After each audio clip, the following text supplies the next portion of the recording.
ଚାଲୁ ଶୁଣିଲୁ। ହଁ ଭାଇ ଯାଉଛି ଯାଉଛି। ହଁ ଭାଇ କଣ କହୁନା। ଆରେ ମୁଁ ଶୁଣିଲି ତୁ ସେ ଗାଈଟାକୁ ବିକ୍ରି କରିଦବୁ। ଆଉ କଣ କରିବି, ଏ ଗାଈଟା ତ ବୁଢୀ ହେଇଗଲାଣି, ଆଉ କ୍ଷୀର ଦଉନି। ଆରେ କ୍ଷୀର ଦଉନି ମୁଁ ତୁ ତାକୁ ବିକ୍ରି କରିଦବୁ।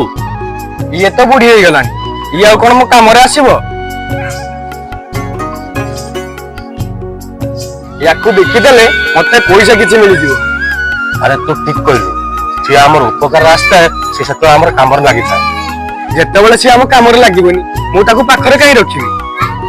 ଆରେ ଶୁଣୁ, ଇଏ ବୁଢୀ ହେଇଗଲା ବୋଲି ତୁ ତାକୁ ବିଦା କରିଦେଲୁ, ଆଉ ତୁ ଯେତେବେଳେ ବୁଢା ହେଇଯିବୁ ତୋ ପିଲା ଛୁଆ ତତେ ଏମିତି ବିଦା କରିଦେବେ।